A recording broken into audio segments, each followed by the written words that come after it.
Hello and welcome to Follow the Money. I'm Raine Musñgi. Join us as we explore the tools and insights you need to jumpstart your financial journey.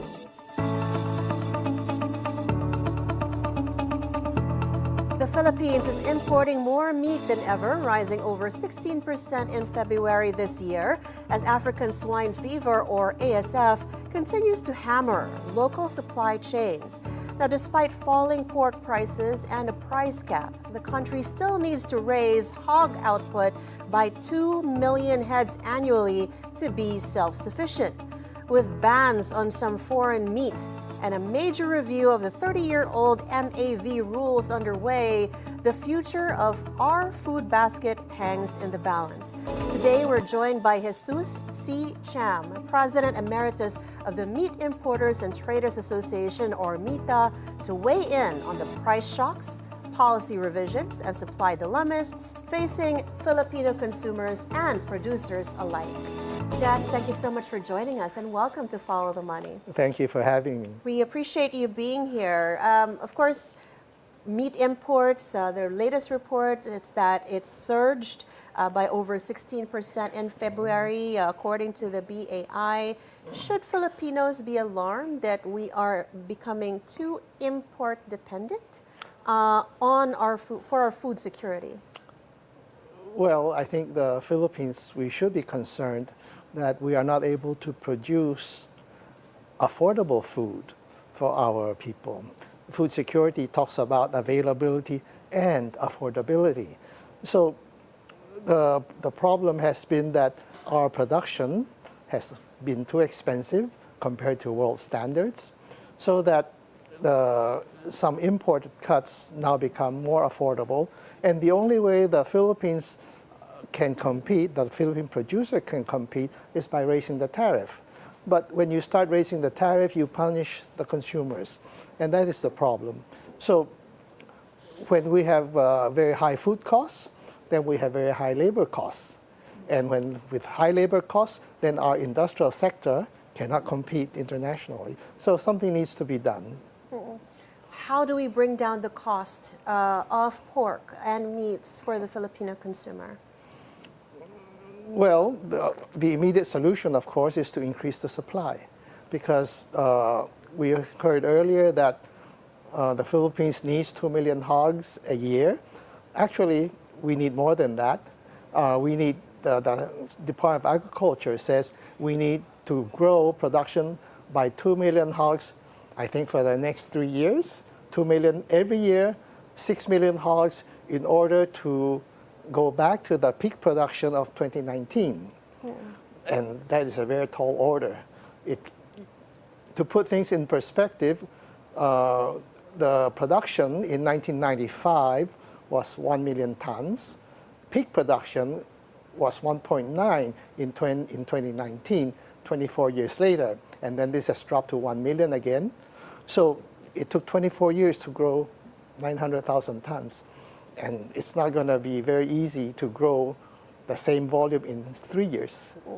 And current demand for meat is at 2.2 million. Is that correct? Well, the per capita demand, per capita consumption will be like 15 kilos per capita. But the demand is, the consumption is really a factor of the price. When the price becomes more affordable, we see more consumption. It becomes less affordable, then we see less consumption. So in 2019, when the Philippines produced 1.9 million tons of pork, imports at that time was about 300,000 tons. So the total available pork then was 2.2 million tons. In 2024, production was 1 million tons, and imports was 700,000 tons, or 1.7 million in total. So if we want to get back to 2019 levels, we are still 500,000 tons short. And that was before ASF. Yes. This was before ASF. But the government had already launched what they called a livestock recovery plan. But that does not seem to have been very, very successful. And is this a matter of implementation on the government's part, or is it really that the hog raisers' production had been not competitive? Well, it's both, because the government, I believe, underestimated the ferocity and the difficulty to eradicate ASF. We had pointed out even then when ASF showed up that it took Spain 30 years to eradicate ASF. Now we're talking about Spain, and this is after a lot of money that was put up by the country and by the EU. We have seen in China, Vietnam, they have put in a lot of money, but they still cannot eradicate ASF, and ASF has become endemic in their countries. And so we said to the government in 2019 that if they found a viable vaccine, it would take them at least 5 years to recover. But up to now, there is no viable vaccine. And we have seen that since 2019, production has declined from 1.9 to 1 million tons. On the part of the production side, we have a lot of backyard growers, and the backyard growers do not have the sophistication to put up the necessary biosecurity. They don't have the sophistication, and they don't have the capital.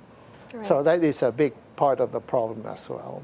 Right, but if we resort to more imports, at the current prices that we have for pork as well as other meats, is it still viable as a business model to import as much meat as we should? Well, the importer, they're in business and they follow the money. As long as somebody is willing to pay for it, the consumers are willing to buy it, there will be imports. But then when you get to a point that it becomes too expensive and the consumers now cannot afford it, then you see importers moving out of the business and imports becoming less and less. Would you suggest a price cap and a price floor and a price ceiling for certain meats? Well, we have always advocated for free trade. We see that the Department of Agriculture has been advocating maximum suggested retail prices, which are actually oxymorons. So it's not working. It's not working, especially in the case of pork. In the case of pork, there is simply not enough supply. So for now, the first thing to do would be to increase the supply, to stabilize the prices and support the demand. And then at the same time, we have a more realistic view of the difficulty to control ASF, and then how to help our producers recover lost ground. The Agriculture Department is reviewing the rules or revising the rules for pork in the first major update in 30 years. You have been also pushing for an adjustment of the MAV. Is this an opportunity to modernize, or is it just really political powder keg for food import policy? Well, as you said, the MAV has been in place for 30 years. And the MAV covers several commodities which are considered sensitive products. So we have got rice, you've got corn, you've got sugar, you've got pork, you've got poultry. And it started in 1996. This was the start of what we call the WTO Uruguay round. Right? And this lasted for 10 years. And then in 2005, it was supposed to be succeeded by the Doha round, which would further liberalize the market. Unfortunately, the Doha round did not materialize, so we were stuck with the Uruguay round. So the MAV for pork and for the other commodities, actually, the volume was decided based on the 3% of the average consumption of the years 1986 to 1988. That was such a long That's 40 time years ago. Right. So that's 40 years ago, and maybe at that time there were about maybe 60 million Filipinos, And at that time, maybe the per capita consumption was 12 kilos. So today we are talking 120 million, and per capita consumption is like 15. Yet the volume has remained the same. It's been stuck there for the past, 30 years, right? So as I said, the MAV covers other commodities, but what we don't understand is why are they only talking about revising the guidelines for pork? What about poultry? What about sugar? What about rice? In the case of sugar, for example, a lot of the food processors want to import sugar, but they cannot. So our processed food cannot compete abroad because the inputs are too expensive. Now, the system has worked very well, in our opinion, for the past 30 years.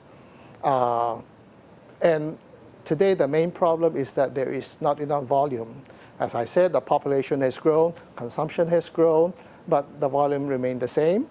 And so we have increase in consumption, increase in population, and we have decrease in supply because of the ASF. So we had proposed the government that they should increase the volume, the pork MAV, by up to 500,000 tons. We have not heard from them. Basically, I think they shut it down. They don't want to do that. But as a president, we can point to the fact that the previous administration raised the volumes to 200,000 tons, but because of the pushback from the producers, it only lasted for about a year or so, a couple of months, and then it was gone. That's right. In previous reports, what we've been seeing is the DA is trying to protect the local producers, even though the production has actually gone down, and the number of producers has also gone down over the years, especially since ASF hit in 2019. So, there's a really tough balancing act right there. And again, is it, this is coming especially into focus, MAV, because of the tariff, the Trump tariffs that are getting implemented, especially in the next 60 days. What is the onus for government right now? I mean, as you said, what about sugar? What about the other priority products? How should government be approaching this? Well, if I take a page from Frederick Goh, he said that, well, maybe the best outcome with the U.S. is a free trade agreement with zero tariff on both sides.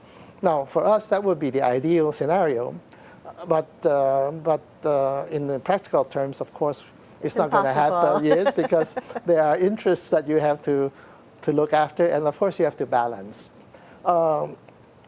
In the case of pork, we now have a two-tiered tariff. You have in-quota MAV at 15%, out-quota MAV at 25%.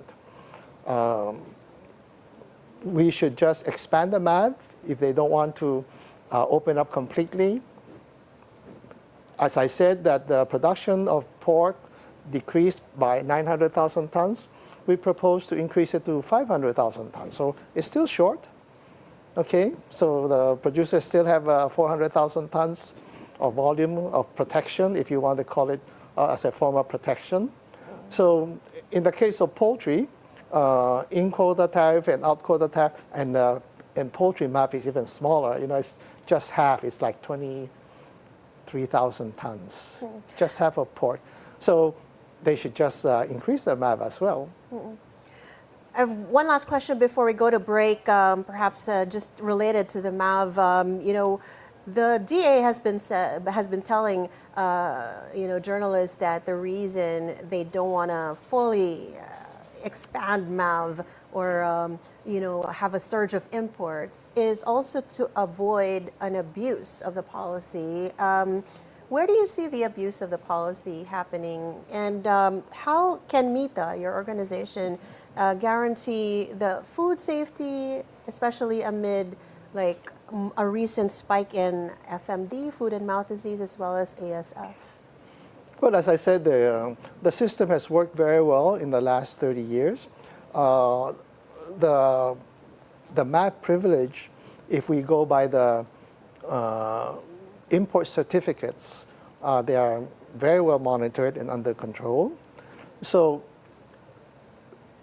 we don't really see any abuse that is happening unless it is off the books, but then it is not within the system. So we could see maybe outright smuggling. Smuggling, right? correct. Outright smuggling, but then that is outside of the system.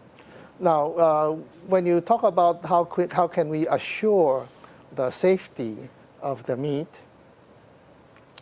the global meat trade is, guess what, 350 million tons a year. That's 350 million tons a year. The pork MAP is 54,000 tons a year. Poultry MAP is 23,000 tons a year. Now, in order for the global meat trade to carry on, you need to have a good certification system. So all the meats that we import are certified as wholesome, disease-free by the governments of the exporting country. It is not a private certification. It's certified by the government of the exporting country, and the certifications are issued in accordance with the rules of WTO. We have sanitary agreements. We have the World Organization of Animal Health that certifies, that issues the guidelines on how you can certify on food safety for humans and for animals. So all the legal imports under MAP and even the ones that go through the Department of Agriculture that secure a sanitary permit, these are all certified. So there is really nothing to worry about. Do you see that government enforcement of these sanitary rules are enough? They're sufficient? The worry was, again, smuggling, and across all the borders, porous borders of the Philippines.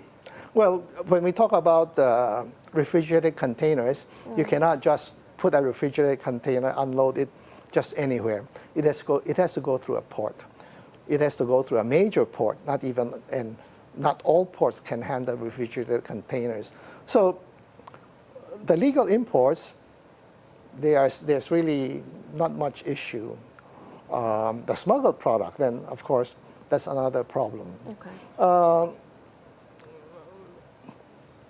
The regulations of the government actually is more of an overkill because now they inspect each and every container. So each and every container is inspected by customs and by the Department of Agriculture. But do you know that under the Food Safety Act, inspections of food should be using a risk-based system. You should not be inspecting each and every container because, all the containers are certified. The containers are certified, so why do you want to inspect each one when you know they are certified? You can do a random check. You can do a risk-based and take a look at 1 in 10 for a risky country, 1 in 100 or 1 in 20 for a less risky country. So all of this inspection, this overkill, is raising the cost. Understood. Well, Jess, we have to pause for a break, but coming up, we'll ask Jess how local pork can't compete even with zero tariffs. Stay on BNC and follow the money.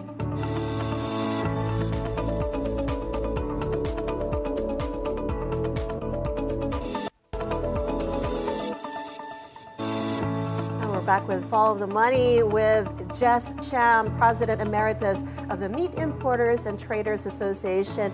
Jess, off air, we were talking about, even if a free trade of meat would probably not be possible, the Trump tariff definitely introduces a new paradigm, like a paradigm shift in terms of meat trade. Do you see the supply chain changing because of the Trump tariffs? Well, the trade flows will definitely change. Like when Trump puts on a 100% tariff on Chinese imports, and the Chinese retaliate with a similar 100% or 84% something. So a lot of the American meat is not going to enter China. So China will have to source from other countries. They'll go to the EU, Australia, New Zealand, Brazil, South America. And we have been buying heavily actually from Brazil for the last year. Then if China buys from Brazil, then they may raise the prices. And then we may not be able to pay their price. So, but then the Americans, because they lost their market, they have to find a home for their products. So they may offer us a better deal. So there will be flows that the trade flows will change. We don't know yet how it's going to look like because everything is still tentative, right? Right. So we're on the pause, wait and see. Except that, you can't wait. You have to eat every day, right? So I cannot pause my appetite, and I guess importers will just have to be more careful and be more conservative in their buying, just to make sure they don't get stuck with expensive product.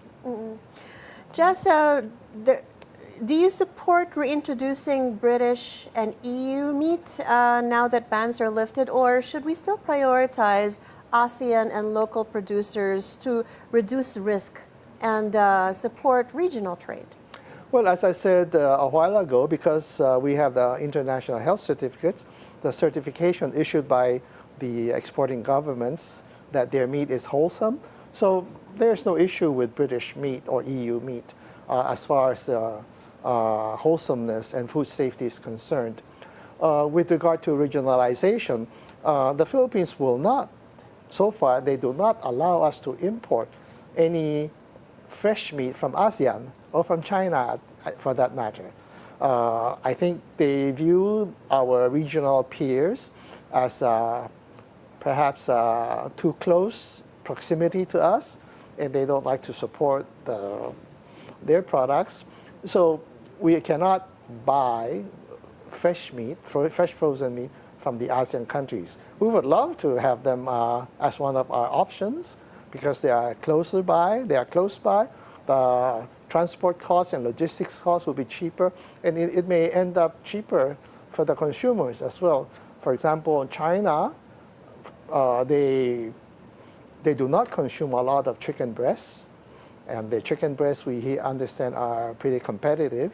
And today we don't see a lot of chicken breasts because Brazil has gone up like crazy. So yeah, we would like the government to open up the regional sources. For the local producers, at the moment there is no, how do I put it, no world-class, there's very few world-class pork products that are available. And you cannot store them. That is the main problem. We've seen reports recently from around Europe, for example, in France, that they're actually introducing chickens or hens or laying hens in some of the households just to increase egg production. I mean, of course, you're an importer and trader, but are these trends something that you're seeing because of the shortage? Would you say a shortage in some of the meats? And is that something you would advocate for here? We're down to our last 3 minutes, but perhaps that idea. Plus, importers often bear the brunt of the blame for hurting local farmers. Would you support a tariff hike or safeguard duties to protect the local producers, or is that just protectionism, as we were mentioning off air, disguised as patriotism?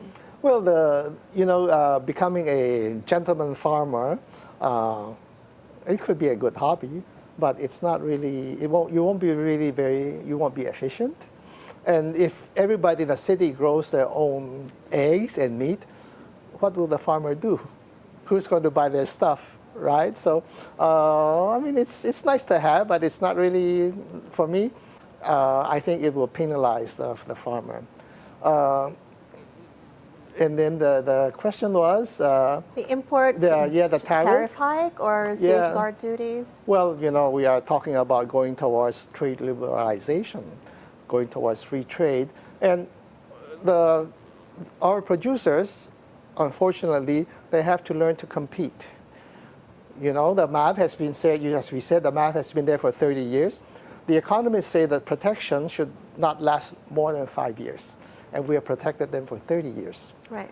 So they didn't have to compete, so they could command the prices that they want, and then we reached the breaking point when the consumers cannot afford them anymore. So better to liberalize and let the consumers get the benefit, and the farmers, they have to be forced to become more productive and competitive. And on that note, thank you so much for joining us today, Jess C. Cham, President Emeritus of the Meat Importers and Traders Association, or MITA, for joining us today on Follow the Money. Thank you very much. Now, unless the government accelerates both import reform and local livestock investment, the Philippines will remain vulnerable to external supply shocks and food price volatility.